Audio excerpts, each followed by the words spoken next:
Estudo do Apocalipse. Hoje estaremos estudando o capítulo 12. Quando perguntaram a Napoleão Bonaparte qual era a maior necessidade da França, ele respondeu: mães e mães e mães. Apocalipse 12 retrata a Igreja verdadeira de Deus como uma mãe ideal, em contraste com Babilônia, a mãe das meretrizes. Versículo 1. Viu-se grande sinal no céu, a saber, uma mulher vestida de sol, com a lua debaixo dos pés e uma coroa de 12 estrelas na cabeça. Os três personagens principais deste capítulo são a mulher, a criança e o dragão. A mulher. Quando comparamos Apocalipse 12 com Gênesis 3, versículo 15, lembramos de Eva e da semente que lhe foi prometida. Muitos comentaristas, contudo, concordam que na linguagem figurativa da profecia, a mulher representa o povo de Deus como um todo. No Antigo Testamento, o povo de Israel é referido coletivamente como uma mulher. Às vezes, Israel como um todo é comparada a uma mulher infiel, cujo divino esposo Deus vai perdoar e restaurar. Isso está em Oséias 2, 19 e 20 e Isaías 54, versículo 1 a 8.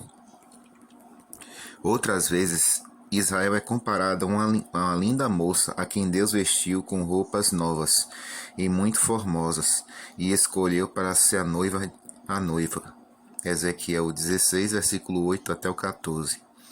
Em Ezequiel 23, a igreja apóstata é representada por uma mulher impura. Em Apocalipse 17, Babilônia, mãe da prostituição, é usada para representar uma igreja impura. No Novo Testamento, a igreja cristã como um todo também é mencionada como uma noiva. Isso está em 2 Coríntios 11, verso 2 e Efésios 5, 21 a 23. Quanto às noivas, no passado, a noiva de Deus era um grupo de uma só etnia. Hoje, ela é um grupo mundial de todas as etnias. No Israel renovado de Deus, não há judeu nem grego, nem macho nem fêmea. Gálatas 3, versículo 28. Deus tem apenas uma noiva. Vestida com o sol. A igreja é uma luz para o mundo. O evangelho traz luz. A igreja não é um edifício. Edifícios podem ser destruídos, mas a igreja ainda permanece.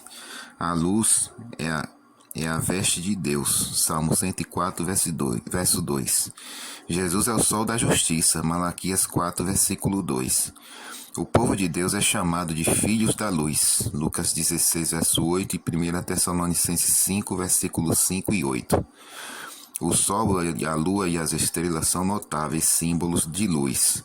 Sua relação com a mulher de Apocalipse 12 mostra que ela é virtuosa e boa, uma esposa fiel e uma verdadeira mãe, gloriosamente adereçada no esplendor de sua justiça. Apocalipse 9, versículo 8. A lua. Assim como a lua brilha com a luz emprestada pelo sol, assim também a dispensação mosaica brilhou com luz emprestada da dispensação evangélica. Cada cordeiro apontava para Cristo, o Cordeiro de Deus que tira o pecado do mundo. A lei cerimonial, com todos os seus sacrifícios, era uma sombra das coisas futuras. A lua sob os seus pés significa que o antigo concerto acabou. A antiga lei cerimonial passou. A igreja estava entrando numa nova era, vestida do sol. Versículos 2 até o 4 diz o seguinte: que achando-se grávida, grita com dores de parto, sofrendo tormentos para dar luz. Viu-se também outro sinal no céu, e eis um dragão grande, vermelho, com 7 cabeças, 10 chifres, e nas cabeças 7 diademas. A sua cauda arrastava a terça parte das estrelas do céu, as quais lançou para a terra, e o dragão se deteve em frente da mulher que estava para dar luz, a fim de lhe devorar o filho quando nascesse. Quem é o dragão? O dragão é significado como o diabo e Satanás. Apocalipse 20, versículo 2. Temos aqui um retrato dramático da mulher, a igreja, pronta para dar à luz uma criança, e do grande dragão vermelho diante dela, que só espera a criança nascer para matá-la. Verso 5. Nasceu-lhe, pois, um filho, varão, que há de reger todas as nações com o cetro de ferro. E o seu filho foi arrebatado para Deus até o seu trono. Um filho varão. Quem foi arrebatado para Deus até o seu trono? Quem tem poder para governar todas as nações? Jesus nasceu em Belém e Satanás estava ansioso para destruí-lo. Satanás odeia Cristo, ele o odiava no céu, pois tinha inveja de sua posição. Eis agora a sua chance. O poderoso Criador deixou o seu trono celestial. O Rei Todo-Poderoso desceu à terra para tomar a forma da humanidade debilitada. Não mais um rei poderoso, mas um indefeso bebê nascido em uma manjedoura. Ele nasceu num mundo onde Satanás tem domínio, e Satanás logo busca uma oportunidade. Ele escolhe agentes humanos para fazer sua obra satânica. Herodes tornou-se seu agente. Roma. Foi Roma que tentou destruir Jesus. O grande dragão vermelho é Satanás, e Roma estava agindo em nome de Satanás.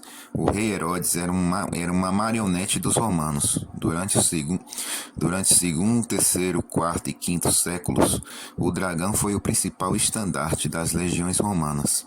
Logo depois da águia, como se essas legiões dissessem, em fiel resposta ao retrato pintado no livro do Apocalipse: somos a nação representada nesse retrato.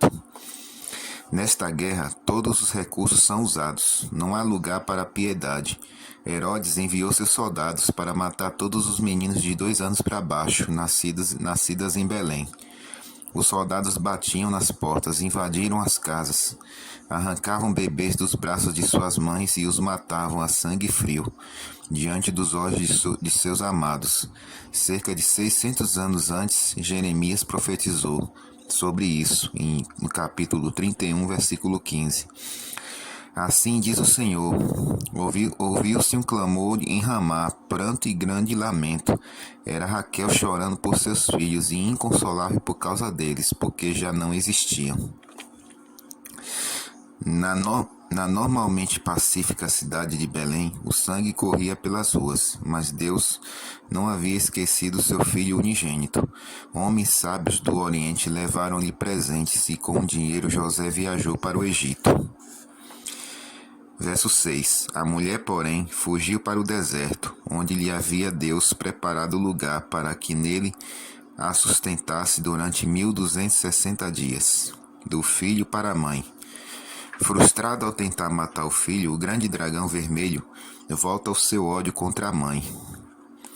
Mas a mulher escapa para o deserto, um lugar preparado por Deus onde seria sustentada por 1260 dias. O deserto faz-nos lembrar do Israel do Antigo Testamento, quando ele escapou do Egito. Os israelitas acamparam como nômades no deserto por 40 anos.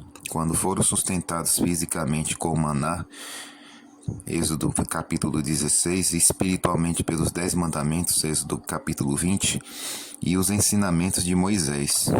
1260 dias. A Idade Escura durou de 538 até 1798 d.C. Durante esse período existia uma grande igreja mostrando sua autoridade, representada pelas catedrais. Não foi essa a igreja que fugiu para o deserto, escondendo-se em cavernas e montanhas. Escondidos nas cavernas das montanhas, os verdadeiros crentes podiam adorar Deus de acordo com os ditames de sua consciência. Versículos 7 a 9 diz: Houve peleja no céu. Miguel e seus anjos pelejaram contra o dragão. Também pelejaram o dragão e seus anjos. Todavia não prevaleceram, nem mais se achou no céu o lugar deles. E foi expulso o grande dragão, a antiga serpente, que se chama Diabo e Satanás, o sedutor de todo o mundo. Sim, foi atirado para a terra e com ele seus anjos. Guerra no céu. Isso não significa que a guerra no céu começou no fim dos 1260 dias, ou nos tempos em que Jesus ascendera ao céu. Temos um parênteses aqui, sem uma referência direta ao que aconteceu. O Antigo Testamento mostra que uma guerra começou há muito tempo. Ezequiel 18, versos 12 a 17 e Isaías 14, versículo 12 a 14. Jesus disse: Eu via Satanás caindo do céu como um relâmpago. Lucas 10, versículo 18. O ponto principal de Apocalipse 12 não é o tempo quando o conflito começou, mas o fato de que o dragão foi derrotado. Versículos 10 até o 12. Então ouvi grande voz do céu, proclamando: Agora veio a salvação e o poder, o reino de nosso Deus e a autoridade de seu Cristo, pois foi expulso o acusador de nossos irmãos, o mesmo que os acusa de dia e de noite diante de nosso Deus. Ele, pois, o venceram por causa do sangue do Cordeiro e por causa da palavra, do testemunho que deram, e mesmo em face da morte não amaram a própria vida. Por isso, festejai os céus, e vós os que nele habitais. Ai da terra e do mar, pois o diabo descer até vós, cheio de grande cólera, sabendo que pouco tempo lhe resta. O acusador de nossos irmãos. A obra de Satanás é criticar. Ele nunca para de acusar o povo de Deus. Ele o acusa dia e noite. Os anjos louvam a Deus dia e noite. Satanás acusa dia e noite. Pouco tempo lhe resta. Se isso ocorreu milhares de anos atrás, por que ali está dizendo que o diabo tem pouco tempo? A expressão pouco tempo é relativa.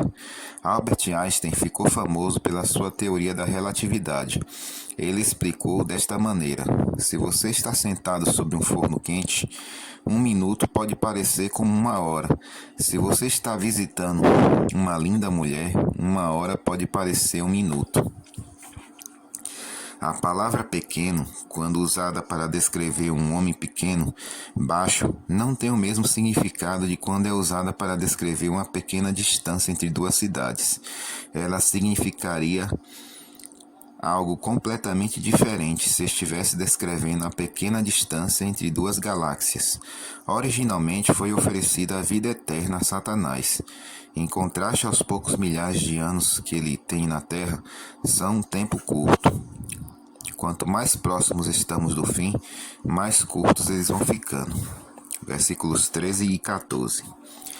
Quando, pois, o dragão se viu atirado para a terra, perseguia a mulher que dera à luz o filho varão, e foram dadas à mulher as 2 asas de grande águia, para que voassem até o deserto, ao seu lugar, e aí onde é sustentada durante tempos e metade de um tempo, fora de vista da serpente. Asas como de águia. Esta linguagem vem do Antigo Testamento, quando os israelitas escaparam da escravidão egípcia. Moisés disse que Deus os havia levado sob asas de águia. Êxodo 19, versículo 4. Deus os havia carregado em seus braços eternos. Deuteronômio 33, versículo 27. Os amorosos e poderosos braços de Deus ainda nos protegem. Versículo 15. Então a serpente arrojou de sua boca atrás da mulher água como um rio, a fim de fazer com que ela fosse arrebatada pelo rio. Águas como o rio. Em linguagem profética, águas representam povos. Apocalipse 17, versículo 15.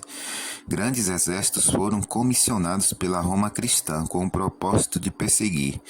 Que dilúvio de perseguição! 3 milhões de pessoas deram suas vidas pela fé que aceitaram. Infelizmente, não foi apenas a Roma pagã que foi usada pelo inimigo para atacar. A igreja matou mais cristãos naquela época do que os pagãos jamais fizeram. Nenhuma outra instituição na terra derramou mais sangue do que a igreja. Os piedosos valdenses, escondidos nas cavernas, lendo a Bíblia, guardando o sábado, foram caçados como animais.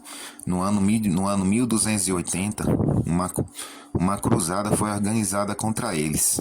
Em um ano, 1 milhão de valdenses foram mortos. Seu único crime foi estudar a palavra de Deus e obedecê-la. De 1540 a 1580, 900 mil cristãos foram mortos pelos jesuítas por obedecerem sua consciência, e 150 mil foram mortos só na Inquisição. Versículo 16. A terra, porém, socorreu a mulher, e a terra abriu a boca e engoliu o rio que o dragão tinha arrojado de sua boca. A terra socorreu a mulher. Se as águas representam densa população, a terra seria bem o oposto. Áreas relativamente desabitadas foram descobertas onde os cristãos encontravam alívio da perseguição. Eles fugiram para os vales montanhosos dos Alpes e para a América do Norte. A terra abriu a sua boca. Foi pela boca da serpente que as mentiras originais foram pronunciadas, e desde então uma catarata de doutrinas falsas vem saindo da boca da serpente. Mas a terra engoliu muitas dessas águas através do estudo de arqueólogos e geólogos. Arqueólogos forneceram evidências vindas da terra que ajudam a estabelecer a precisão histórica da Bíblia. A geologia fornece evidências como a ausência de fósseis-chave, a presença de inconformidades e a intensa complexidade mesmo da mais simples forma de vida, que ajudam a expor a falácia do evolucionismo. Versículo 17. Irou-se o dragão contra a mulher, e foi pelejar com os restantes de sua descendência, os que guardam os mandamentos de Deus e têm o testemunho de Jesus, e se pôs em pé sobre a areia do mar. 2 sinais de identificação. Esta é uma igreja especial, que guarda os mandamentos de Deus, não 9, mas todos os 10, e tem o testemunho de Jesus, que é o espírito de profecia. A obediência ainda é o teste, e o inimigo ataca as pessoas que obedecem. Milhões de cristãos têm sofrido como resultado de sua obediência a Deus. O dragão está irado. Se você obedece a Deus, Satanás atacará de todos os ângulos. A descendência da mulher. Vemos uma chocante semelhança de linguagem entre esse verso e Gênesis 3, versículo 15. Porém, inimizade entre ti e a mulher, entre a tua descendência e o seu descendente. Este te ferirá a cabeça, e tu lhe ferirás o calcanhar.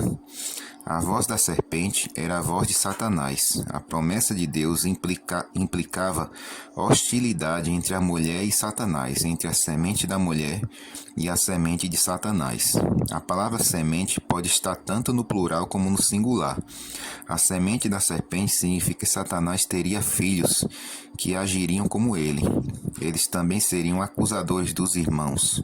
Jesus disse: Vós sois do diabo, que é vosso pai, e quereis satisfazer-lhes os desejos. Ele foi homicida desde o princípio, e jamais se firmou na verdade, porque nele não há verdade. Quando ele profere mentira, fala do que lhe é próprio, porque é mentiroso e pai da mentira. João 8, versículo 44. A mulher teria filhos também, e Deus prometeu ajudar e encorajar cada um que quisesse resistir aos filhos do diabo. A descendência especial da mulher. Aqui se está falando sobre a sublime profecia de que um dia um certo filho chegaria e, embora terrivelmente ferido no embate, finalmente derrotaria o diabo. Jesus tomou a natureza humana, tornando-se um de nós, submetendo-se temporariamente à morte. Ele deixou Satanás ferir-lhe o calcanhar, de maneira que pudesse destruir Satanás para sempre. Ele feriria a cabeça de Satanás. Isso está em Hebreus 2, versículo 14.